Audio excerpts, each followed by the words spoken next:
السلام علیکم۔ آج کی ویڈیو ظہور اسلام سے پہلے عرب کی صورتحال کی سیریز کے پارٹ 4 پر ہے، جس کا موضوع ہے مشرکین مکہ میں مرد اور عورت کے تعلقات۔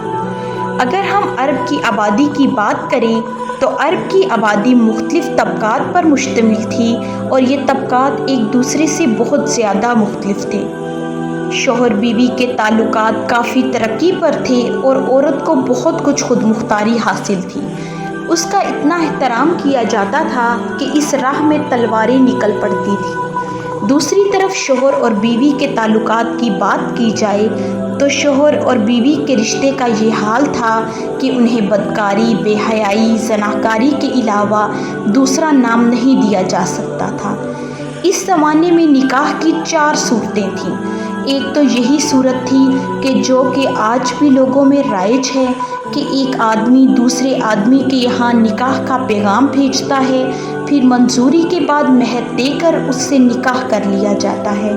لیکن دوسری صورت اہل جاہلیت کی تھی کہ جب عورت حیض سے پاک ہو جاتی تو اس کا شوہر کہتا کہ فلاں شخص کے پاس پیغام بھیج، اس سے اس کی شرمگاہ حاصل کر، یعنی کہ زنا کر۔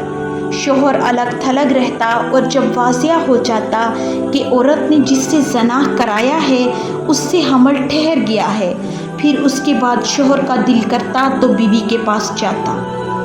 ایسا اس لیے کیا جاتا تھا کہ لڑکا شریف اور باکمال پیدا ہو۔ نکاح کی تیسری صورتحال یہ تھی کہ قریب 10 آدمیوں سے کم کی ایک جماعت اکٹھا ہو کر ایک عورت کے ساتھ بدکاری کرتے۔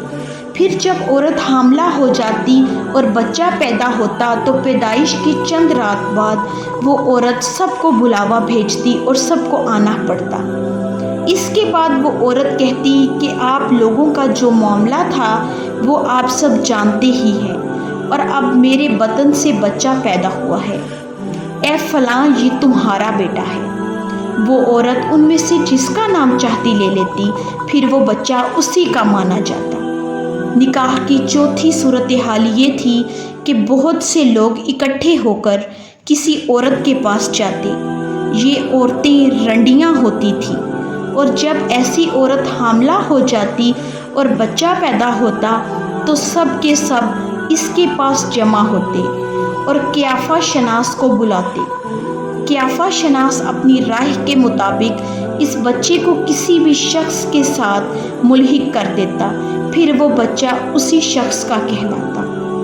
ہمیں اللہ قادر و مطلق کا شکر گزار ہونا چاہیے کہ ہم دین اسلام پر پیدا ہوئے ہیں، اور دین اسلام مرد اور عورت کے رشتے کو بہت اہمیت دیتا ہے، اور دین اسلام میں میاں اور بیوی کے رشتے کو بہت عزت اور آبرو کا گہوارہ بنایا ہے۔ ویڈیو کو اینڈ تک دیکھنے کا بہت شکریہ۔ اگر آپ کو آج کی ویڈیو پسند آئی ہو تو لائک، شیئر، کمنٹ اور سبسکرائب ضرور کریں، اور گھنٹی کے نشان کو دبائیں تاکہ آپ کو ظہور اسلام سے پہلے عرب کی صورتحال کی سیریز کی آنے والی ویڈیوز کی اپڈیٹس بر وقت ملتی رہیں۔